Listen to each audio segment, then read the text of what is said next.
let's let's go to our esteemed Honourable Paul Hellyer of Canada. We would give you 20 minutes, sir. Thank you very much, Mr. Chair, and thank you for giving me this opportunity to speak. And thank you, Steve, for the invitation. My name, as I said, was Paul Hellyer. I'm a former Minister of National Defence for Canada. I served in 3 governments during a total of 23.5 years as a Member of Parliament. Although as Minister of National Defence, I had sighting reports of UFOs. I was too busy to be concerned about them at the time because I was trying to unify the Army, Navy and Air Force into a single Canadian Defence Force. And that itself was a kind of battle to the finish. So this was not high on my agenda. But about 10 years ago, I started getting interested due to a young man from Ottawa sending me material on the subject. I told him I was too busy to read it, but he had confidence that someday I would.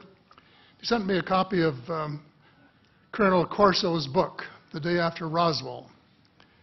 It took me a while to get around to reading it, but I took it for my summer reading in 2005 and was really impressed with what was contained in it. And what I thought to myself is there are huge issues here, huge issues. And the American people and the people of the world have a right to know what's going on because they're part of it. It's not just an isolated thing. And so after confirming the contents of the book with a retired United States Air Force general, I accepted the invitation of Victor Viggiani, who's over here somewhere, and his cohort, Mike Bird, to speak to a symposium at the University of Toronto.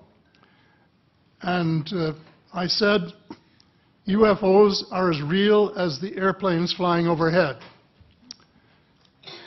That gave me the dubious distinction of being the first person of cabinet rank in the G8 group of countries to say so unequivocally.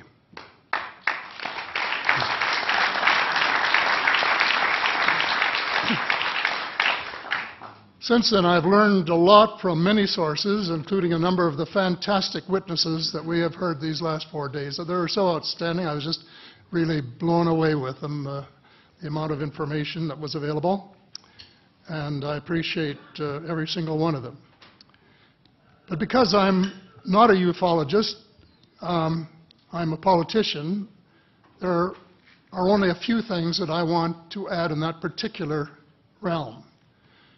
First is that about in the 1960s sometime, there was a flotilla of UFOs headed south that crossed into NATO territory in Europe. And the Commander-in-Chief of the Supreme Allied Headquarters in Europe was naturally very shaken. Fortunately, or maybe divine providence, before the panic button was pushed, the flotilla turned around and headed back north. Obviously, they had thought maybe they were Russian and they were very concerned about it. Anyway, an investigation was launched into this whole subject, and a document was prepared which concluded that at least 4 species had been visiting Earth for thousands of years. And this is my own view at this stage as well. So, except for that, there are just a couple of things that we've talked about that I'd like to refer to. And one was that we were referring to them as they until this morning when Linda Moulton Howe, I think she was the first one, actually named 3 different species. I have brought my latest book called Light at the End of the Tunnel, A Survival Plan for the Human Species, as an aide-memoire, and I name 5 different species here. I'm aware of more now. As a matter of fact, I saw a document just a few days ago that mentioned 20. and I think you, Mr. Chairman, were interested in some of the places they might come from. And I have in here Zeta Reticuli, R-E-T-I-C-U-L-I, Reticuli, the Pleiades, Orion, Andromeda, and the Altair star systems. So I don't think we can any more refer to them as they, because they're not an amorphous mass. They are different species and consequently may have different agendas. I don't think we can say that they all have the same agenda any more than we could say that the United States, China, and Russia had the same agenda. Our real interests may be very similar, but as of now, our perceived interests are still quite far apart. One more observation before I begin what I want to say, and that is that we spent quite a bit of time talking about the 66-year-old cadavers. And I was glad to have Linda this morning finally say that there are live ETs on Earth at this present time, and at least 2 of them probably working with the United States government. The other species that I learned about not too long ago was called the tall whites. And this is when Paula Harris broke the story just a few years ago. And through her good offices, I had the chance to talk for about 3 hours with former Airman Charles Hall and listen to this absolutely fascinating story of how he was working with, first of all, he was scared out of his skin, but after that, when he got to know them, how he was working with, and finally they became to trust each other and have a good working relationship with the tall whites at the gunnery range at Indian Springs in Nevada. And these tall whites were living on United States Air Force property and working in cooperation with the United States Air Force and sharing technology with them. He wrote a book, incidentally, called Millennial Hospitality. There are 4 different versions, but Paula says that Millennial Hospitality number 2 is the best. I think that's the one I read, and it's a very interesting read if you want to sort of get inside the problem of what it's like to bump into these people floating across the terrain in the desert. Well, enough on that for now. My interest is in full disclosure. And my only caveat is I think probably I would say 95 to 98% full disclosure. I know of 1 or 2 things that I'm not sure should be in the public domain, at least yet. They will be someday, I'm sure, but not maybe immediately. But just as children survive the idea of the Tooth Fairy and Santa Claus when they become adult, I think that tax-paying citizens are quite capable of accepting the new and broader reality that we live in a cosmos teeming with life of various sorts. The fact that some other civilizations are more advanced than we are may be humbling, but that could be a necessary step in our survival.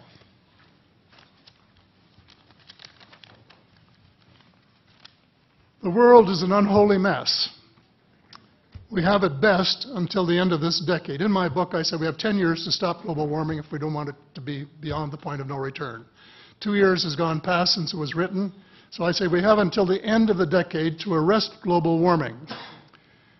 Yet our leaders don't even talk about it very much except in a superficial way. They appear to be more interested in starting wars to control more oil and, in effect, prolong the gravity of the threat. Of course, even if they took the problem seriously, they wouldn't have the finances to finance the transition from oil to the clean economy, to clean energy, because we have an infinitely silly banking and financial system in the Western world.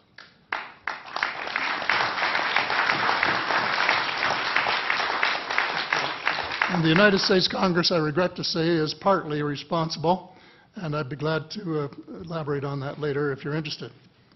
And finally, they need the technology for clean energy. And it exists, and it's being kept secret by the same vested interests who control our destiny.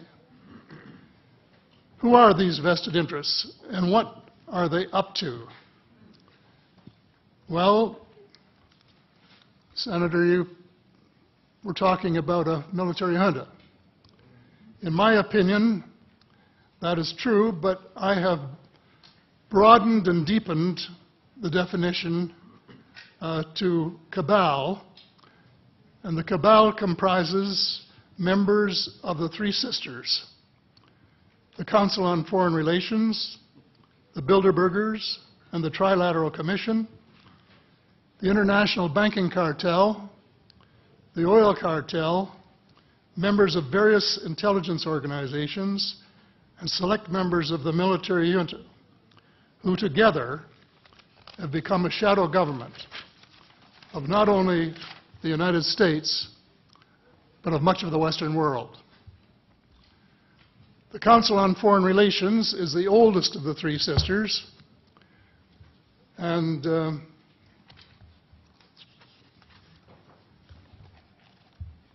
as early as October 1940, years before Germany surrendered to the Allied armies and to vaporize Hitler's vision of empire, the Council's Economic and Financial Group drafted a memorandum outlining a comprehensive policy, quote, to set forth the political, military, territorial, and economic requirements of the United States in its political potential leadership of the non-German world, including the United Kingdom itself, as well as the Western Hemisphere and the Far East.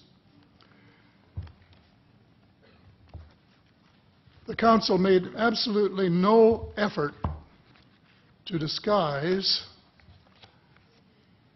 where's that? Right next page, yeah. The Council made no effort to disguise the fact that the purpose of the Grand Area and later world hegemony was to support an expanding U.S. economy, to provide it with raw materials and markets for its products. This was labeled the national interest, quote unquote. It was equally clear that the national interest was the interest of the ruling elite, whose members comprised the Council. The real interests of the majority of rank-and-file Americans was never a factor in the equation. So,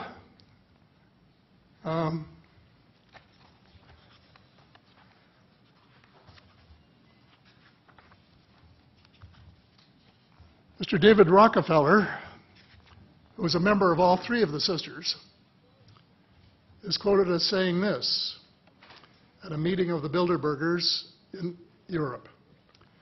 We are grateful to the Washington Post, the New York Times, Time magazine, and other great publications whose directors have attended our meetings and respected their promises of discretion for almost 40 years.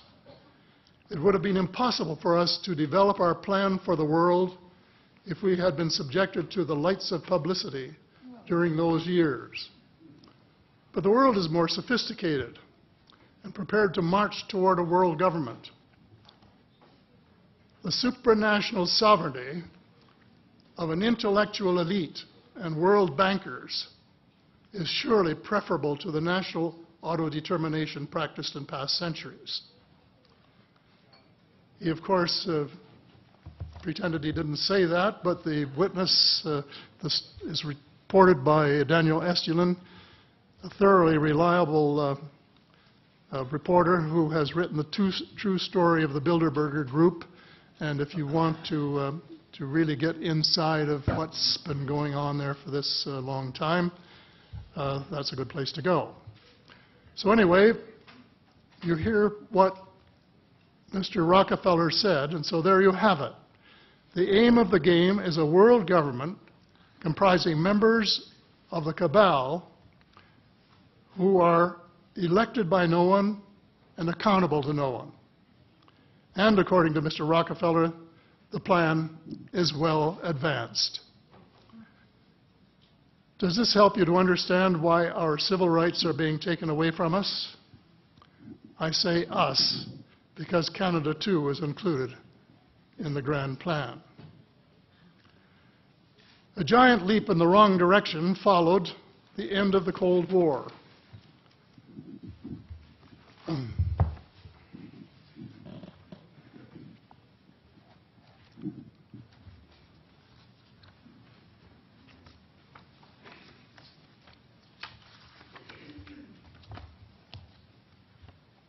No one could have been happier than I was when the Berlin Wall came down on November the 9th, 1989. The elation on our side of the curtain was near universal, and very significant on the other side as one country after another regained its freedom. Nearly everyone believed that it was the dawn of a new era of peace and prosperity for people everywhere. There was much talk of a peace dividend. The prospects were dazzling in their scope and diversity. It was a unique and God-given opportunity for a new, braver, and fairer world. We blew it. We blew the chance of a lifetime to do good things. A small group of zealots undermined our golden opportunity to pursue peace, not war, and little did we dream that they had a vastly different vision of the new world order. Their plan, which is now commonly known as the Project for a New American Century, included preventive wars in clear violation of international law, regime change wherever and whenever the U.S. desires, and if they can get away with it without excessive casualties, and the establishment of a kind of economic and cultural hegemony with America acting as constabulary, quote unquote. That was their word, globally. This was to be accomplished without authority of the United Nations and without the restraint of existing international treaties. It would involve a military buildup unprecedented in peacetime history and could trigger an arms race, which is precisely the opposite of the peace dividend that the world had rightly looked forward to. The Machiavellian scheme involved secret police, the curtailment of civil liberties in defiance of the U.S. Constitution, and a moribund economy operating way below its potential. Exactly those features for which the Soviet Union was held in contempt. The initial draft of the document was so controversial when it was leaked to the New York Times that it had to be rewritten, but it was not changed very much, just the cosmetics, enough to make it politically acceptable. So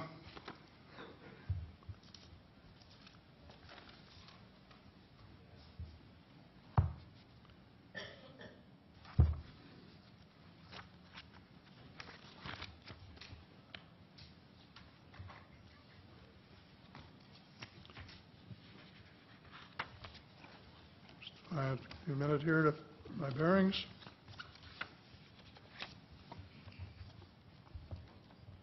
The document said this: well, it may have been easy to persuade President Bush to abandon his stated policy of not getting America more deeply involved in international affairs, but persuading the American people would be more difficult.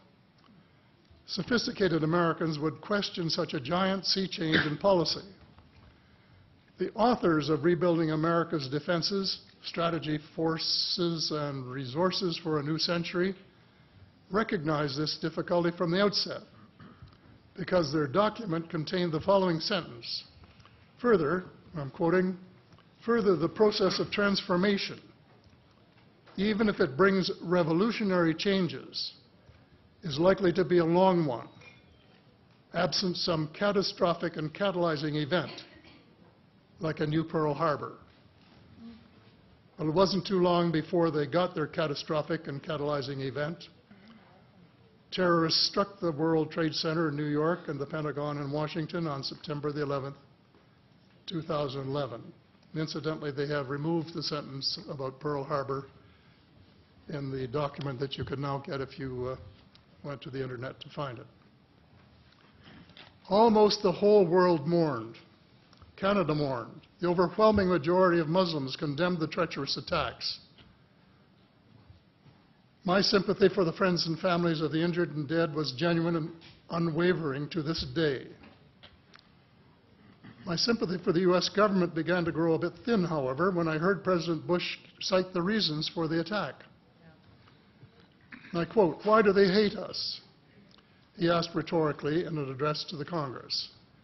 "They hate what they see right here in this chamber, democratically elected government. Their leaders are self-appointed. They hate our freedoms, our freedom of religion, our freedom of speech, our freedom to vote and assemble and disagree with each other." I felt sad when I heard the President's word. I assumed that he believed what he was saying. But if that were true, he was profoundly ignorant of the real thoughts and feelings of people in other parts of the world. If he wanted to hear the truth, he should have listened to Osama bin Laden, who was well informed concerning the origins of the kind of fanatical hatred of the United States which has led to such treachery. This is his version of events. Every Muslim must rise to defend his religion. The wind of faith is blowing, and the wind of change is blowing to remove evil from the peninsula of Muhammad. Peace be upon him. As to America, I say to you and its people a few words. I swear to God that America will not live in peace before peace reigns in Palestine and before all the army of infidels depart the land of Muhammad. Peace be upon him. That is clear enough. The dislike of America has nothing to do with democracy versus dictatorship, or wealth, or freedom of religion, or freedom of assembly. It is directly related to American foot-dragging and stick-handling a just settlement of the Palestinian question. Mr. Hellyer, I'd hate to interrupt. Time has expired, but I'm very happy if the panel has no objection to allow another minute or two to finish your statement. How much time do you think you need to finish it? I think probably somewhere between 1 and 5 minutes, most. I think we'll give you 2 minutes to finish your statement, as much as I'd like to grant more. Thank you. Okay.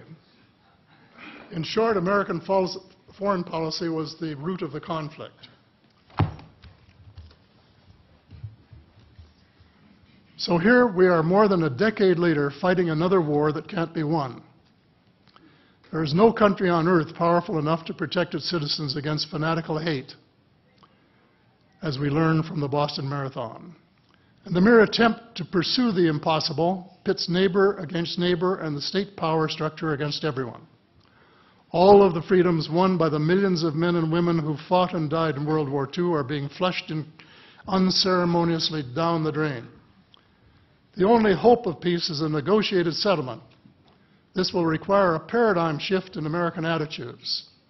It involves a de facto renunciation of the plan for a new American energy and the adoption of a pledge of cooperation with all humankind to build the kind of world which we are collectively capable of. Young people everywhere need to be challenged by a noble cause.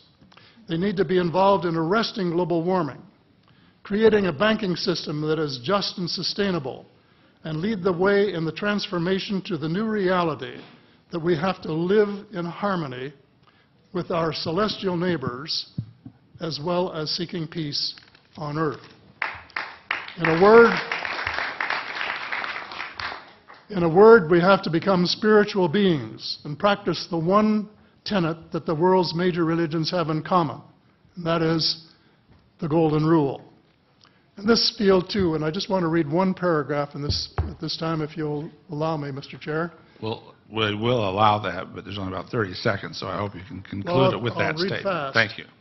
This is from the late Dr. John Mack, an American secular Jewish psychiatrist who became a world leader in interviewing abductees, or experiencers, as he called them, came to this conclusion in a startling book, Passport to the Cosmos. Quote, although the aliens are not themselves gods, their behavior is sometimes anything but godlike. Abductees consistently report that the beings seem closer to the Godhead than we are, acting as messengers, guardian spirits, or angels, intermediaries between us and the divine source. Thank you. Thank you very much.